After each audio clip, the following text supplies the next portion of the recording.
నమస్తే. సోషల్ మీడియాలో ఒకటే చర్చ. రాజా సింగ్ బీజేపీకి రాజీనామా చేశారు, ముంబైలో ఉన్నారు, శివసేనలోకి వెళ్ళబోతున్నారు. ఈ చర్చ జరుగుతున్నది. నేను కూడా దాదాపు ఒక గంట 2 గంటల క్రింద ఫోన్ చేయడం జరిగింది ఇంటర్వ్యూ కావాలని. నేను మళ్ళీ మాట్లాడతా, నేను బిజీగా ఉన్నాను, నేను ఫోన్ చేస్తా అని చెప్పడం జరిగింది. సరే, ఆయన ఎక్కడున్నారు అన్న విషయం అయితే ఆయన చెప్పలేదు. 1-2 పేపర్స్లో సోషల్ మీడియాలో ఆయన ముంబైకి వెళ్ళిపోయిండు, శివసేనలో జాయిన్ కాబోతున్నారు అన్న ఒక చర్చ స్టార్ట్ అయింది. ఆయన ముంబైకి వెళ్ళిండా వెళ్ళలేదా ఇంకా క్లారిటీ అయితే లేదు. సరే, ఏది ఏమైనా శివసేనలోకి వెళ్ళడానికి అవకాశాలు ఎంతవరకు ఉన్నాయి? ఒకటి, తెలంగాణలో అయితే ఆ పార్టీ లేదు, మహారాష్ట్రలో ఆ పార్టీ ఉన్నది. ఆ పార్టీ కూడా రెండుగా చీలి ఉన్నది. ఒకటి ఉద్ధవ్ ఠాక్రే పార్టీ, ఇంకొకటి ఏక్నాథ్ షిండే శివసేన. మరి శివసేనలోకి వెళ్ళడానికి అవకాశాలు ఏమున్నాయి? అసలు ఇదంతా పక్కన పెడితే ఆయన భారతీయ జనతా పార్టీకి రాజీనామా చేశారు, ఆ కాపీని హైకమాండ్కి పంపించారు. ఎమ్మెల్యే కాబట్టి ఆయన యొక్క ఆ నిర్ణయాన్ని జేపీ నడ్డా గారు జాతీయ అధ్యక్షుడే తీసుకుంటాడని భారతీయ జనతా పార్టీ నాయకులు, ఆయన రాజీనామా చేసి బయటికి వెళ్ళిన వెంటనే రాణి రుద్రమ గారు, పాయల్ శంకర్ గారు ప్రెస్ మీట్ పెట్టి చెప్పడం జరిగింది. సో ఇంకా భారతీయ జనతా పార్టీ అధిష్టానం ఇంకా నిర్ణయం తీసుకోలే. ఇంతలోనే ఒక ఆడియో వైరల్ అవుతున్నది, మీకు అందరికీ తెలుసు. సార్ నమస్తే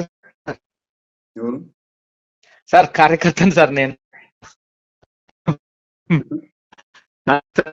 మీరు లేనుంటుంది, మీరు లేకుంటే ఇబ్బంది అవుతుంది సార్ మాకు. ఏం చేద్దాం, వీళ్ళు గుండారాజ్యంకి భరించాలంటే కష్టం. లేదు సార్, మాకు మీరు మిమ్మల్ని ఆదర్శంగా తీసుకొని మేము డిగ్రీ నుంచి మిమ్మల్ని ఆదర్శంగా తీసుకున్నాం సార్. మాకు మీరంటే ఒక టైగర్, మీరు లేనిదంటే మాకు ఒక ఊహలో కూడా వస్తలేదు. అది కొద్దిగా ఏమన్నా పునరాలోచన చేసుకుంటారని మా అభిప్రాయం కార్యకర్తగా సార్, భువనగిరి సార్ మాది. ఇప్పుడు కార్యకర్తలు మనోభావాలకి నేను వాళ్ళు ముందు పెట్టినాను, కార్యకర్తలకి అన్యాయం చేయకండి. ఇవాళ ఎంతో మంది కార్యకర్తలు కష్టపడి బీజేపీని ఇక్కడ వరకు తీసుకొని వచ్చినారు. అవును సార్. ఇప్పుడు మనం అయితే ఏం చేయాలి ఇది చేసినాం, ఇప్పుడు కేంద్రం ఏం చేస్తుంది చూద్దాం తమ్ముడా. కానీ అసలు మీరు ఏమన్నారు కానీ మీ చేతిలో ఈ అధ్యక్ష పదవి ఉంటే వేరే తీరుండు సార్. 100% అది మాకు కూడా తెలుసు సార్, మీ గురించి తెలుసు, మీ అభిమాని నేను. కాకపోతే మీరు మాకు తెలియదు కానీ మీరు మాకు అందరూ తెలుసు. మీరు ఉంటేనే హైదరాబాద్ లో ఇంత ఇక్కడ ఉంటుంది సార్, అది బీజేపీ మాకు తెలుసు సార్. కానీ అంటే మేం చెప్తున్నాను అనుకో సార్, కొద్దిగా ఏమైనా ఆలోచన చేస్తే బాగుండని మా ఆలోచన, అంతే. ఒక పర్సనల్ గా, ఒక కార్యకర్తగా సార్. మనము లెటర్ రాసినాం కదా, కేంద్రం ఏం చెప్తుంది దీనిపైన చూసి మనం ప్లాన్ చేద్దాం ముందు. కానీ ఏదైనా కావాలి సార్, మీరు లేనిది బీజేపీ కష్టం సార్. మీరేమనండి, మిమ్మల్ని మేము ఆదర్శంగా తీసుకుంటున్నాం సార్. ఇప్పుడు వీళ్ళు అదే అనుకుంటున్నారు కదా, బీజేపీని సర్వనాశనం చేయాలని ఆ 2-3 ఆలోచన పెట్టుకున్నారు. కానీ తప్పు చేస్తారు సార్ వాళ్ళు. ఏదన్నానండి, వాళ్ళ నిర్ణయం ఏందో అర్థమైతలేదు. కానీ మీలాంటి వాళ్ళు ఓడడం చాలా తప్పది, చాలా అంటే ఒక బ్లండర్ మిస్టేక్. కానీ మీరు ఇంత కార్యకర్తకైనా మీరు ఫోన్ లిఫ్ట్ చేసిరంటే అదే సార్ మీకున్న ఉన్నతి, అది మీ దగ్గర ఉన్న మంచితనం, అది సార్.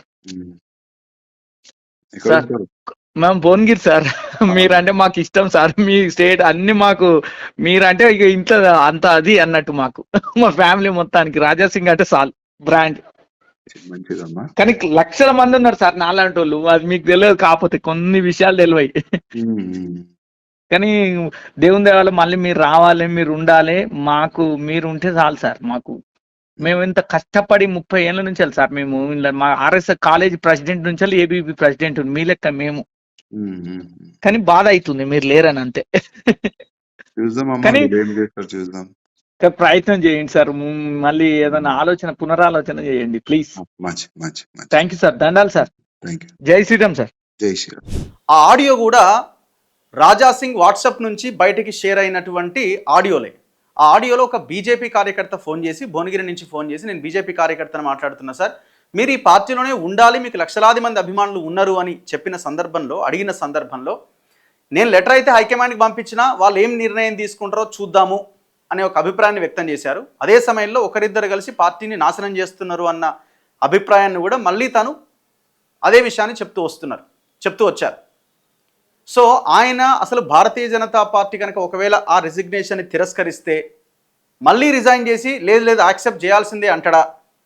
ఎందుకంటే ఆయన కొంత స్ట్రాంగ్గా కనిపిస్తున్నది. ఒకటి, రాజీనామా చేయడంతో పాటు ఆ రాజీనామా లెటర్లో ఏం పెట్టాడు, కిషన్ రెడ్డి గారు భారతీయ జనతా పార్టీ గుర్తు మీద నేను పోటీ చేయడం జరిగింది, పార్టీకి రాజీనామా చేశాను కాబట్టి మీరు ఇమీడియట్గా ఇప్పుడున్న అధ్యక్షుడిగా మీరు స్పీకర్కి లెటర్ రాయండి, లెటర్ రాసి నా శాసనసభ సభ్యత్వాన్ని కూడా రద్దు చేయించండి అని చెప్పారు. కాబట్టి అంత స్ట్రాంగ్గా ఉన్నాడు కాబట్టి భారతీయ జనతా పార్టీ తీసుకునే నిర్ణయానికి ఆయన ఒకవేళ తిరస్కరిస్తే వింటడా, లేకపోతే మళ్ళీ లేదు ఉండడానికి వీల్లేదని బయటికి వెళ్ళిపోతాడా? ఇప్పుడు ఆ ఆడియోని బట్టి చూస్తే చూద్దాం హైకమాండ్ ఏం చెప్తుందో అనే ఒక అభిప్రాయాన్ని వ్యక్తం చేస్తున్నారు. హైకమాండ్ నుంచి ఇంకా ఎవరు ఆయన్ని కలిసి మాట్లాడిన సందర్భాలు అయితే లేవు. రెండోది, అసలు బీజేపీ రాజాసింగ్ని ఉంచుకోవడానికి, బేర్ చేయడానికి రెడీగా ఉన్నదా, ఆయనతో చర్చలు జరపడానికి సిద్ధంగా ఉన్నదా అన్నది రెండో పాయింట్. గతంలో ఎవరో ఒక వ్యక్తి హైదరాబాద్కు వచ్చి ఏదో షో నిర్వహించే క్రమంలో ఆయన చేసిన వ్యాఖ్యలు కారణంగా ఆయన గతంలో సస్పెండ్ చేశారు. అదొక సబ్జెక్ట్. ఇప్పుడు ఈయనే కిషన్ రెడ్డి మీద తీవ్రమైన ఆరోపణ చేస్తూ పార్టీ అధ్యక్ష ఎంపిక సమయంలో నామినేషన్ వేయడానికి వచ్చి నామినేషన్ వేయనివ్వట్లేదని రాజీనామా చేసి అదే పార్టీ ఆఫీసులో పార్టీలో ఉన్న ఒకరిద్దరి మీద దుమ్మెత్తిపోసిండు. సో పార్టీ దాన్ని చాలా సీరియస్గా తీసుకున్నది. పార్టీ ఆఫీస్కి వచ్చి పార్టీ ఆఫీస్లో రాజీనామా లేఖ ఇచ్చి ఇంత ఇదిగా నిర్ణయం తీసుకొని పార్టీని ఇబ్బంది పెట్టిండు అన్న ఒక కోణంలో భారతీయ జనతా పార్టీ ఆలోచిస్తున్నట్టుగా అయితే కనబడుతున్నది. సో వాళ్ళు కొంత ఎందుకో సీరియస్గా ఉన్నారు. ఆ సీరియస్లో ఉన్నారు అని చెప్పడానికి ఇంకొక రీజన్ ఏంటి అంటే, సునీల్ బన్సల్ భారతీయ జనతా పార్టీ ఇన్ఛార్జ్ అనుకుంటా కదా, ఆయన మాధవీలత గారిని పిలిపించి మీరు పాత బస్తీ ఏరియాల్లో మీరు చాలా చురుగ్గా ఇంకా దూకుడుగా ముందుకెళ్లాల్సిన అవసరం ఉంది అని చెప్పినట్టు, ఇమ్మీడియట్గా ఆమె డబీర్పురాలో ఉన్న బీబీ కాలం ఈ ప్రాంతాన్ని అక్కడికి వెళ్ళి సందర్శించి అక్కడున్న వాళ్ళతో మాట్లాడుతూ హడావుడి చేయడం ఇవాళ సోషల్ మీడియాలో వైరల్ అవుతున్నాయి జస్ట్ ఒక గంట కింద నుంచి. సో ఇవన్నీ చూస్తుంటే మాధవీలతని రీప్లేస్ చేయబోతున్నారా రాజాసింగ్కి అన్న ఒక చర్చ కూడా స్టార్ట్ అయింది. ఏదేమైనా బీజేపీ అయితే కొంత సీరియస్గానే ఉన్నట్టు కనబడుతున్నది. ఇది ఒక యాంగిల్ అయితే, అసలు శివసేనలోకి రాజాసింగ్ వెళ్ళడానికి అవకాశాలు ఉన్నాయా అన్నది ఒక చర్చ. ఇప్పుడు శివసేన రెండు శివసేనలుగా ఉన్నది. ఒకటి ఉద్ధవ్ ఠాక్రే శివసేన ఒకటి, ఇంకొకటి రెండోది ఏక్నాథ్ షిండే. ఇప్పుడు ఈ రెండు శివసేనల్లో ఉద్ధవ్ ఠాక్రే శివసేన ఇండియా కూటమితో ఉన్నది. ఇండియా కూటమితో ఉన్నారు వీళ్ళు. ఉద్ధవ్ ఠాక్రే శివసేన ఎట్టి పరిస్థితుల్లో రాజాసింగ్ ఈ ఇండియా కూటమి రాహుల్ గాంధీతో ఉన్న కూటమిలో ఆయన ఎట్లా జాయిన్ అవుతాడు? అసలు ఆ చర్చ కూడా ఎట్లా తీసుకొస్తున్నారో అర్థం కావట్లే. ఇప్పుడు బీజేపీతో తెగదెంపులు చేసుకోవాలి, శివసేనలోకి వెళ్ళాలి అనుకుంటే పూర్తిగా బీజేపీకి వ్యతిరేకమైన, లేదు బీజేపీకి వ్యతిరేకమైందనే కాదు, ఆయన యొక్క ఐడియాలజీకి దగ్గరగా ఉండాలి. ఆయన ఎత్తుకున్న హిందుత్వ ఎజెండా, ఆ హిందుత్వ ఎజెండాకు దగ్గరగా ఉన్న బీజేపీకి ఆల్టర్నేట్ దాంట్లోకి వెళ్ళాలి. కానీ బీజేపీ ఎజెండా, శివసేన ఎజెండా ఒకే ఎజెండా, హిందుత్వ ఎజెండా అయినప్పటికీ కానీ శివసేన ఉద్ధవ్ ఠాక్రే ఎక్కడున్నాడు? ఇండియా కూటమిలో ఉన్నాడు, రాహుల్ గాంధీ పక్కన ఉన్నాడు. మరి అందులోకి రాజాసింగ్ వెళ్తాడా? ఏ రకంగా సాధ్యమైంది ఇది? రెండోది ఏక్నాథ్ షిండే తీసుకుందాం. ఏక్నాథ్ షిండే ఎక్కడున్నాడు? మహారాష్ట్ర డిప్యూటీ సీఎంగా ఉన్నాడు. మహారాష్ట్ర డిప్యూటీ సీఎంగా కొనసాగుతున్నాడు. ఆయన ఏ కూటమిలో ఉన్నాడు? బీజేపీ కూటమిలో ఉన్నాడు. మరి ఇప్పుడు బీజేపీ నుంచి బయటకు వచ్చి బీజేపీతో కలిసి ఉన్న ఏక్నాథ్ షిండే శివసేనలోకి రాజాసింగ్ ఆహ్వానిస్తారా? ఇది సాధ్యమైద్దా? అది ఎట్లా రాస్తున్నారో ఏందో అర్థం కావట్లేదు. శివసేనలోకి వెళ్ళడానికి అవకాశం ఉంది. ఏక్నాథ్ షిండే బీజేపీ కలిసే ఉన్నారు కాబట్టి ఆ పార్టీలోకి వెళ్ళడానికి అవకాశమే లేదు, వెరీ క్లియర్. ఎందుకంటే బీజేపీ ఇక్కడ వదులుకున్నప్పుడు అక్కడ ఎందుకు రాణిస్తుంది? ఇక పోతే రాహుల్ గాంధీ ఉద్ధవ్ ఠాక్రే దగ్గరికి పోవాలి. పోతాడా? మరి చెప్పలేం. మరి ఇక ఆ రకమైన నిర్ణయం తీసుకుంటే చెప్పలేం.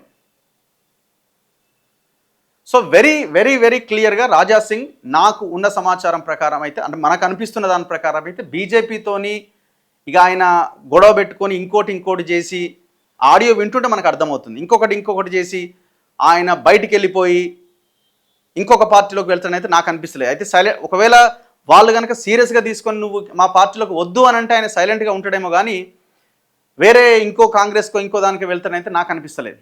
అసలు బీజేపీ ఎంత సీరియస్గా ఉన్నా రాజాసింగే ఇప్పుడు కొంత వెనక్కి తగ్గి బీజేపీ ఒకవేళ తిరస్కరించేలాగా, ఆ అప్లికేషన్ని తిరస్కరించేలాగా నువ్వు ఉండాలి అని ఎవరో ఇద్దరు వచ్చి మాట్లాడేలాగా తనకు తానుగా మరి ఏమైనా క్రియేట్ చేసుకుంటే వాతావరణాన్ని అనుకూలంగా ఏదో జరిగిపోయిందని. సో ఇంతకు మించిన ఆప్షన్స్ అయితే మనకేం కనబట్లేదు. శివసేనలోకి అయితే వెళ్తాడని అయితే నాకు అనిపిస్తలేదు. రెండోది భారతీయ జనతా పార్టీలో కొనసాగడమా, బయట ఉండి ఏదైనా హిందుత్వ ఎజెండాతో ఏదైనా దీంతో పనిచేయడం అన్నది చూడాలి. కాంగ్రెస్ ఆర్ బీఆర్ఎస్లోకి ఆయన వెళ్తాడని ఎట్లా అనుకుంటాం మనం? ఆయన వాళ్ళు తీసుకునే అవకాశం కూడా కష్టమే, ఈయన వెళ్ళడం కూడా కష్టమే. ఎక్స్ట్రీమ్ ఐడియాలజీ ఆర్ దీంట్లో ఉన్నప్పుడు సో అన్ని పార్టీలు కూడా పెద్దగా యాక్సెప్ట్ చేయవు కదా. ఆయనకు ఒక బీజేపీ తప్ప ఇంకొక అవకాశం అక్కడ లేదు. సో అందుకే ఆడియో విన్నప్పుడు మనకు అర్థమవుతుంది కొంత ఆయన హైకమాండ్ ఏమైనా నన్ను పిలిచి మాట్లాడితే బాగుంటుందేమో అన్న ఒక ఆలోచనలో ఉన్నాడేమో అని అనిపిస్తున్నది నాకైతే. చూడాలి మరి ఏం జరుగుతుంది అన్నది. కానీ హైకమాండ్ మాత్రం చాలా సీరియస్గా ఉన్నట్టయితే కనబడుతున్నది. అందులో భాగమే మాధవీలతను ఇమీడియట్గా ఇది చేయడము, ఆమెని పాత బస్తీకి వెళ్ళమనడము, ఇవన్నీ పరిణామాలు జరుగుతున్నట్టుగా కనబడుతున్నది. చూడాలి మరి ఈ సందర్భంలో రాజాసింగ్ ఇంతే దూకుడుగా ముందుకెళ్తే ఖచ్చితంగా ఆయన యొక్క శాసనసభ సభ్యత్వాన్ని రద్దు చేయాలన్న ఆలోచన వస్తే బై ఎలక్షన్ కూడా వచ్చే అవకాశం ఉండొచ్చు. మరి అందుకే మాధవీలతను రంగంలోకి దింపిరా ఏమో, ఏదైనా జరగవచ్చు రాజకీయాల్లో. చూస్తూనే ఉండండి మన తొలి వెలుగు.